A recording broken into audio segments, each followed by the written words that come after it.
ما الذي يفرق بيننا وبينهم؟ منهج السلف، لأن السلف هم الذين فهموا الكتاب والسنة وساروا عليهما، فنحن نتبع السلف الصالح. إن الحمد لله نحمده ونستعينه ونستغفره ونعوذ بالله من شرور أنفسنا ومن سيئات أعمالنا، من يهده الله فلا مضل له ومن يضلله فلا هادي له، وأشهد أن لا إله إلا الله وحده لا شريك له وإقرارا به وتوحيدا، وأشهد أن محمدا عبده ورسوله صلوات الله وسلامه عليه. يا أيها الذين آمنوا اتقوا الله حق تقاته ولا تموتن إلا وأنتم مسلمون. يا أيها الناس اتقوا ربكم الذي خلقكم من نفس واحدة وخلق منها زوجها وبث منهما رجالا كثيرا ونساء، واتقوا الله الذي تساءلون به والأرحام إن الله كان عليكم رقيبا. يا أيها الذين آمنوا اتقوا الله وقولوا قولا سديدا يصلح لكم أعمالكم ويغفر لكم ذنوبكم، ومن يطع الله ورسوله فقد فاز فوزا عظيما. أما بعد، فإن أصدق الحديث كتاب الله، وخير الهدي هدي محمد صلى الله عليه وسلم، وشر الأمور محدثاتها، وكل محدثة بدعة، وكل بدعة ضلالة، وكل ضلالة في النار. أما بعد، الحمد لله. அல்லாஹ்வின் அடியார்களே, وما خلقت الجن والإنس إلا ليعبدون, மனிதர்களையும் ஜின் வர்க்கத்தையும் என்னை வணங்குவதற்காகவே அன்றி நான் படைக்கவில்லை என்ற இந்த திருமறை வசனம் நம்மை பல சூழலுக்கு சிந்திக்க வைக்கின்றது. அல்லாஹ்வின் அடியார்களே, அல்லாஹ் நம்மை வணங்குவதற்காக படைத்தான். நாம் அவனை வணக்கம் செலுத்துவதற்காக, நாம் அவனுக்கு அடியார்களாக இருப்பதற்கு தான் இந்த பூமியில் வந்தோம் என்றால், ஒரு விஷயத்தை நாம் தெளிவாக புரிந்து கொள்ள வேண்டும். என்ன? நிராகரிப்பு, அல் குஃபுர், இணை வைப்பு, அஷ்ஷிர்க், அந்நிஃபாக், முனாஃபிக், நயவஞ்சகம், பித்அத், மார்க்கத்தில் இல்லாத புதிதாக உருவாக்கப்படக்கூடிய விஷயங்கள், வழிகேடுகள், பாவங்கள், இந்த ஐந்தும் இறை நிராகரிப்பு, குஃபுர், இணை வைப்பு, ஷிர்க், நிஃபாக், நயவஞ்சகம், பித்அத் மற்றும் பாவங்கள், இந்த ஐந்தையும் ஒரு முஸ்லிம் சராசரியாக கடந்து போய்விட முடியாது. ஏனெனில் அல்லாஹ்வின் அடியார்களே, சத்தியத்திற்கும் அசத்தியத்திற்கும் உள்ள வேறுபாட்டை, அசத்தியத்தின் பால் விழக்கூடாது என்று ஒரு முஸ்லிம் தன்னை நினைத்தான் என்றால், இப்படிப்பட்ட விஷயங்களிலிருந்து தன்னை பாதுகாத்துக் கொண்டிருக்க வேண்டும். இறை நிராகரிப்பிலிருந்து தன்னை பாதுகாத்துக் கொள்ள வேண்டும். மார்க்கத்தை நிராகரிக்காமல் இருப்பது, மார்க்க சட்டங்களை நிராகரிக்காமல் இருப்பது, மார்க்க விஷயங்களை முழுமையாக ஏற்றுக்கொண்டு நடப்பது, அல்லாஹ்விற்கு இணை வைக்காமல் இருப்பது, இரண்டு முகமுடைய முனாஃபிக்காக இல்லாமல் இருப்பது, காலையில் ஒரு முகம், மாலையில் ஒரு முகம், பகலில் ஒரு முகம், இரவில் ஒரு முகம், ஒரு வாரத்திற்கு ஒரு முகம், மற்றொரு வாரத்திற்கு ஒரு முகம், வீட்டினுள் ஒரு முகம், வீட்டின் வெளியே ஒரு முகம், குடும்பத்தாரிடம் ஒரு முகம், சமூகத்தினரிடம் ஒரு முகம், வேலை செய்யக்கூடிய இடத்தில் ஒரு முகம், வேலை செய்யக்கூடிய இடத்தில் இருந்து வெளியே வந்தால் மற்றொரு முகம். அல்லாஹ் நம்மை பாதுகாப்பானாக, அல்லாஹ் நம்மை பாதுகாப்பானாக. அல்லாஹ்வின் அடியார்களே, இது அனைத்தும் எதை ஒரு ஒற்றை கோட்டில் கொண்டு வந்து சேர்க்கிறது? இந்த இறை நிராகரிப்பு, இந்த இணை வைப்பு, இந்த நிஃபாக், முனாஃபிக் தனம், பாவங்கள், அல்லாஹ்வுக்கு செய்யக்கூடிய பாவங்கள், இது எல்லாம் ஒரு கோட்டிற்கு வருகிறது. அது என்னவென்றால், உலமாக்கள் சொல்கிறார்கள், அல்லாஹ்வுடைய கட்டளைக்கு மாறு செய்ய வேண்டும் என்று உள்ளத்தில் ஒரு சாய்வு ஏற்படும். அல்லாஹ்வுடைய கட்டளைகளுக்கு மாறு செய் என்று உள்ளத்தில் ஒரு சாய்வு ஏற்படுவதற்கு பெயர்தான் அல் ஹவா, மனோ இச்சை. அல்லாஹ் நம்மை பாதுகாக்க வேண்டும்.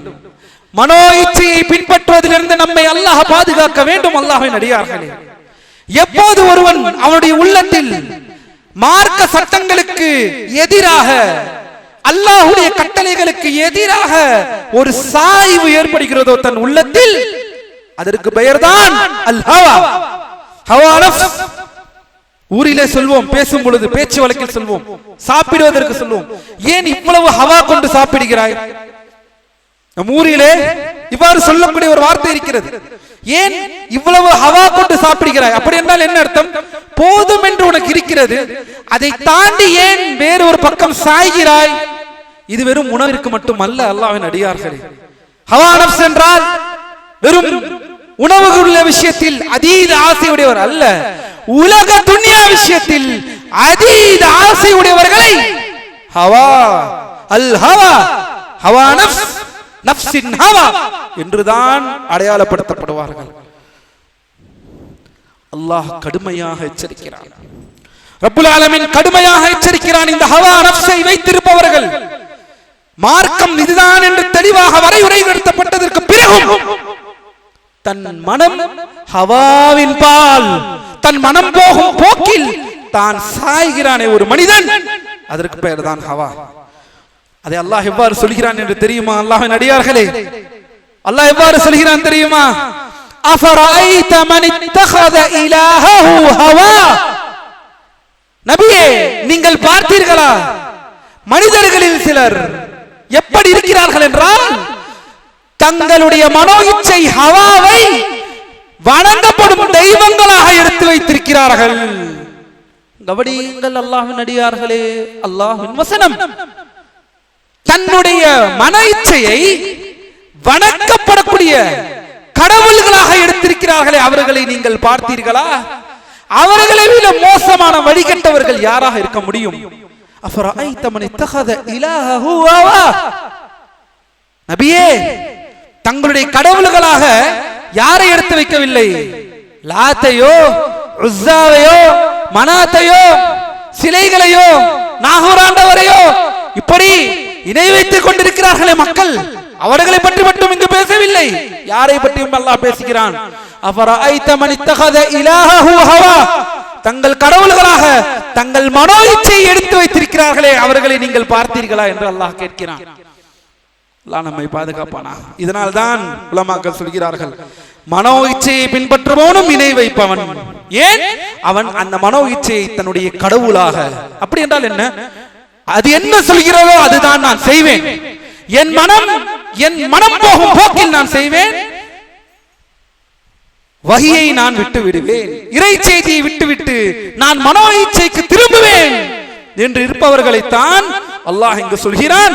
மனோ இச்சை கடவுள்களாக, மனோ இச்சை கடவுளாக வணங்கப்படுபவனாக எடுத்துக்கொண்ட மனிதனை பார்த்தீர்களா? அவனை விட வழிகட்டவர்கள் யாராக இருக்க முடியும்? அல்லாஹ் அவர்கள் உள்ளங்களில் தவிடுபொடி, அவர் உள்ளங்களை பதிய விடுத்து விட்டான் என்று திருமறை வசனம் சூரத்துல் அஹ்காஃபிலே அல்லாஹ் இதை சொல்கிறான். அல்லாஹ் நம்மை பாதுகாக்க வேண்டும். அல்லாஹ்வின் அடியார்களே, இந்த ஹவா நஃப்ஸ், இந்த மனோ இச்சையை பின்பற்றுவது நம் பூமியில் உள்ளல்ல ஒவ்வொரு அங்கங்களிலும் இது இருக்கிறது. எங்கிருந்து இருக்கிறது? இணை வைக்காதீர்கள் என்று சொன்னால் அங்கே மனோ இச்சையை பின்பற்றுவது, ஹலாலான வருமானத்தை ஈட்டுங்கள் என்று சொன்னால் அங்கே மனோ இச்சையை பின்பற்றுவது, இல்லை நான் ஹராமானதை தான் செய்வேன், வட்டியில் தான் இருப்பேன், இல்லை நான் தர்காவுக்கு செல்வேன், நான் அல்லாஹ்வை அழைத்து பிரார்த்தனை செய்வேன், ஒற்றுமையாக வாருங்கள், ஒற்றுமையாக இருப்போம், சத்தியத்தில் திளைப்போம், இல்லை நான் ஹவாவை தான் பின்பற்றுவேன், என் மனம் போகும் போக்கில் தான் பின்பற்றுவேன், இறை செய்தியை பார்க்க மாட்டேன். அல்லாஹ் நம்மை நேர்வழியிலே செலுத்துவானாக. அல்லாஹ்வின் அடியார்கள், அல்லாஹ் நம்மை நேர்வழியை செலுத்துவானாக. எப்போது இந்த ஹவா, இந்த மனோ இச்சை நம் மனதில் குடிகொண்டு விடுகிறதோ, எத்தனை சத்தமிட்டாலும் காதுகள் செவிடாக ஆகிவிடும், எத்துணை காட்டப்பட்டாலும் கண்கள் குருடாக ஆகிவிடும். இதுதான் மனோ இச்சை ஒரு மனிதனை ஆட்கொள்வது. இது இறை நிராகரிப்பு, இணை வைப்பு, நயவஞ்சகம், பிதத்துகள், பாவங்கள், அநீதிகள், இது எல்லாவற்றிலும் சேர்ந்த ஒரு விஷயம் இருக்கிறது என்றால் அதுதான் ஹவா, அதுதான் மனோ இச்சை. அப்படி என்றால் என்ன? விளக்கமாக, சுருக்கமாக இறை செய்தியை விட்டுவிட்டு குர்ஆன் சுன்னாவை விட்டுவிட்டு தன் மனம் போகும் போக்கில் போபவர்கள். அல்லாஹ்வின் அடியார்களே, உங்கள் வாழ்க்கையில் எந்த பகுதியிலும் இறை செய்தி அல்லாமல் நீங்கள் ஒரு முடிவை எடுத்துவிட முடியாது. அது நீங்கள் யாரை வணங்க வேண்டும் என்பதில் இருந்து ஆரம்பமாகி நீங்கள் சிறுநீர் கழிக்கும் அந்த கடைசி இடமாக இருந்தாலும் சரி, அல்லது நீங்கள் செய்யக்கூடிய வியாபாரமாக இருந்தாலும் சரி, அல்லது நீங்கள் மற்றவர்கள் பேசக்கூடிய பேச்சுக்களாக இருந்தாலும் சரி, எல்லாவற்றிலும் மார்க்கம் நமக்கு வழிமுறை தந்திருக்கிறது. அந்த வழிமுறையை விட்டுவிட்டு ஹவாவை பின்பற்றினால் அல்லாஹ்வின் அடியார்களே, வெற்றி நமக்கானதல்ல என்பதை ஆழமாக புரிந்து கொள்ள வேண்டிய தருணத்தில் இருக்கிறோம். அல்லாஹ் நம்மை நேர்வழியிலே செலுத்துவானாக. அல்லாஹ்வின் அடியார்களே, அகூலு கௌலி ஹாதா வ அஸ்தக்ஃபிருல்லாஹ லீ வ லக்கும் வ லிஜமீஇல் முஸ்லிமீன மின் குல்லி தன்ப் ஃபஸ்தக்ஃபிரூஹு இன்னஹு ஹுவல் கஃபூருர் ரஹீம்.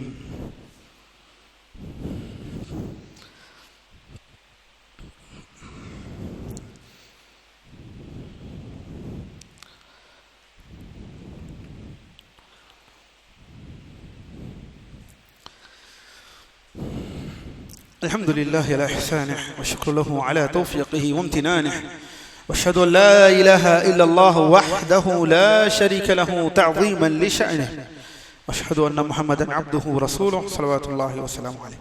சரி, மனோ இச்சையிலிருந்து எவ்வாறு விலகுவது ஒரு மனிதன்? இந்த ஹவா எதற்கெடுத்தாலும் சொல்வார்கள், ஷைத்தான் என் உள்ளத்தை ஊசலாடி விட்டான், ஷைத்தான் என்னை இதுபடுத்தி விட்டான், ஷைத்தான் என்னை அப்படிப்படுத்தி விட்டான். அல்லாஹ்வின் அடியார்களே, முதலில் இந்த பிரச்சனை நம்முடைய வாழ்க்கையில் அது எந்த சூழ்நிலையாக இருக்கட்டும், எந்த சூழ்நிலை கவனியுங்கள். உங்களுடைய வணக்கம் சார்ந்த விஷயங்கள், உங்களுடைய அரசியல் சார்ந்த விஷயங்கள், உங்களுடைய வீட்டில் நீங்கள் எவ்வாறு நடத்த வேண்டும், நீங்கள் எவ்வாறு நடத்தப்பட வேண்டும் என்ற விஷயங்கள், உங்கள் பிள்ளைகளை நீங்கள் எவ்வாறு வளர்க்க வேண்டும் என்ற விஷயங்கள், உங்களுடைய குணாதிசயங்கள், உங்களுடைய கொடுக்கல் வாங்கல்கள், உங்களுடைய வியாபாரங்கள், உங்களுடைய தூங்குதல், உங்களுடைய எலும்புகள், உங்களுடைய வாழ்க்கை என்ற அனைத்திலும் அல்லாஹ்வின் அடியார்களே அல்லாஹ்வுடைய இறை செய்தி நபி ஸல்லல்லாஹு அலைஹி வஸல்லம் சுன்னாவை அல்லாத வழிமுறையை நாம் பின்பற்றினால், அது அரசியலாகவும் இருக்கட்டும்,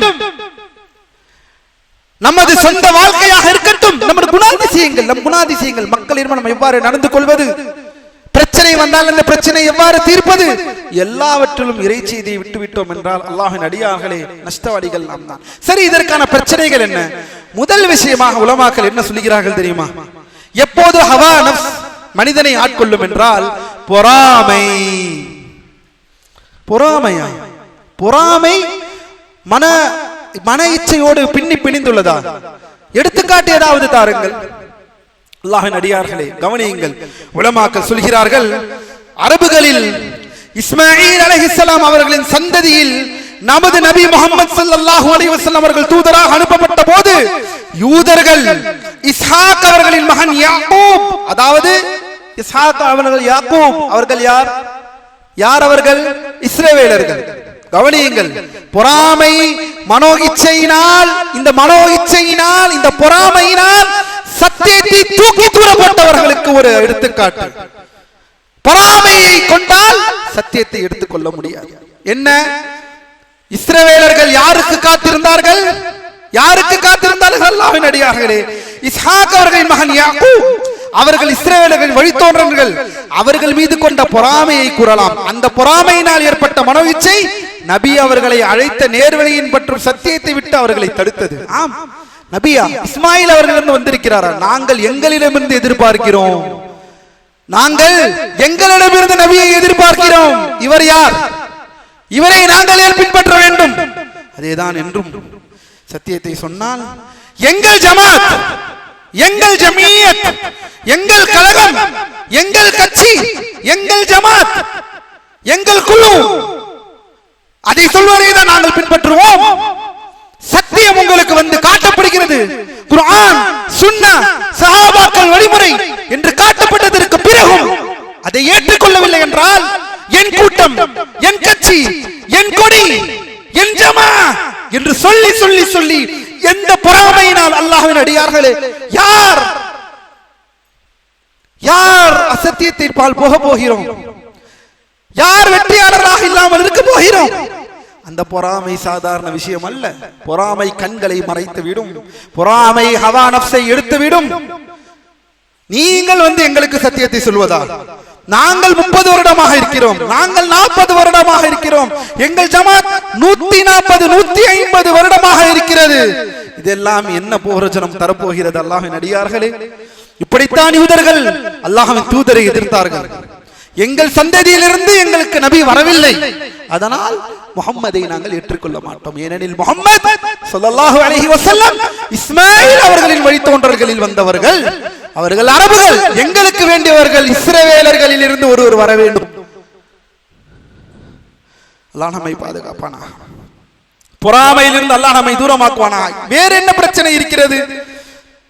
அல்லாஹ்வின் அடியார்களே, இன்னும் சொல்கிறார்கள் பெருமை, பெருமை அடிப்பது. அதேதான், பெருமை அடித்தால் அல்லாஹ்வின் அடியார்களே, பெருமையை கொண்டால் சத்தியத்தை ஏற்றுக்கொள்ள முடியாது.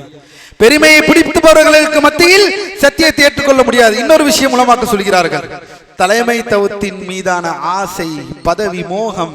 அல்லாஹ்வின் அடியார்களே, என்ன பதவியை எடுக்க போகிறோம் இந்த துனியாவில்? என்ன பதவியை வாங்க போகிறோம்? என்ன பதவியை என்ன பதவியை அடைய போகிறோம்? அல்லாஹ்வின் அடியார்களே, இதோ வருகிறது மௌத், இதோ வந்தடைந்து விடும் மௌத். மரணம் எப்போது நமக்கு தெரியவில்லை. காதால் கேட்பதில்லையா? கண்கள் பார்ப்பதில்லையா? நாளுக்கு நாள் நன்றாக இருந்த மனிதர் நேற்று இன்று மரணத்தை தழுவிவிட்டார். நன்றாக இருந்தவர் இன்று எப்படி மரணித்தார் என்று தெரியவில்லை. எப்படி மரணித்தார்? Heart attack. அவ்வளவுதான் பதில். எப்படி மரணித்தார்? Heart attack. அதை கொண்டு ஒரு 10 நிமிடம் யாராவது சிந்திக்கிறீர்களா? எப்படி ஹார்ட் அட்டாக் வந்தது?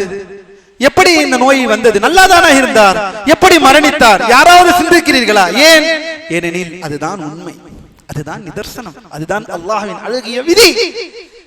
கடந்து சென்று விடுகிறீர்கள் உடனடியாக.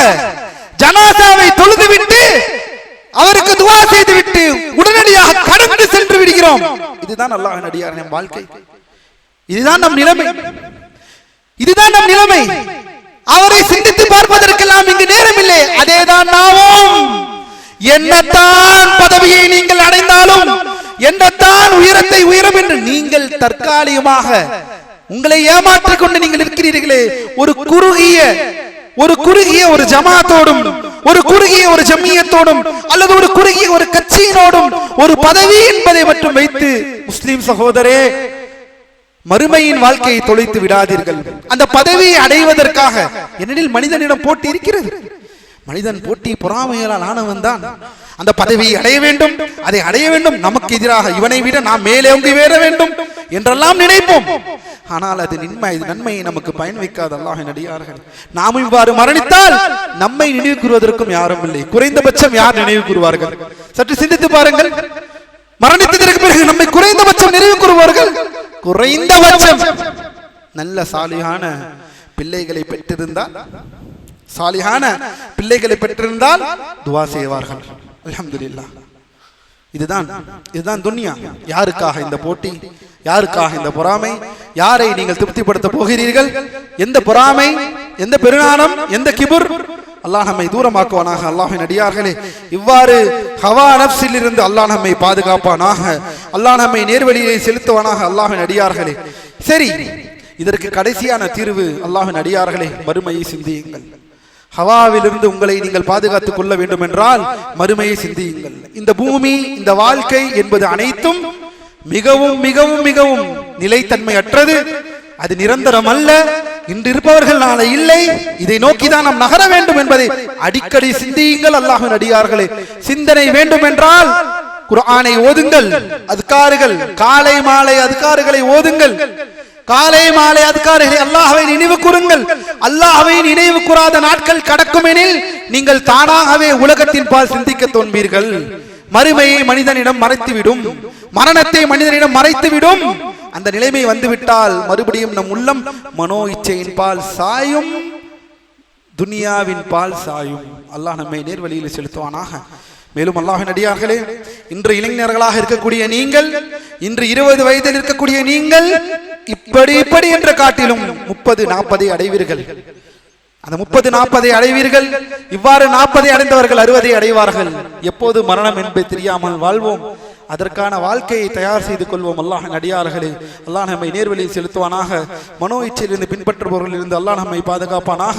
மனோ இச்சையை பார்க்காமல் இறை செய்தியை பார்ப்பவர்களாக, குர்ஆன் சுன்னாவை பார்ப்பவர்களாக, சஹாபாக்கள் வழியின் பால் நம் வாழ்க்கை ஆக்கிக் கொள்பவர்களாக அல்லாஹ் நம் அனைவர்களையும் ஆக்கி அருள் புரிவானாக. அல்லாஹ்வின் அடியார்களே, இன்னல்லாஹ வ மலாயிகத்தஹு யுஸல்லூன அலன் நபி யா அய்யுஹல்லதீன ஆமனூ ஸல்லூ அலைஹி வஸல்லிமு தஸ்லீமா.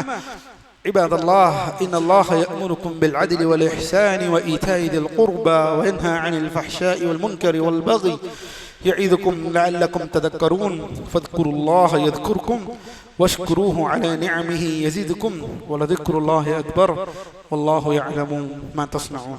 نقول بيننا وبينكم السلف، بيننا وبينكم الكتب. كان أحمد يقول البدع بيننا وبينكم الجنائز.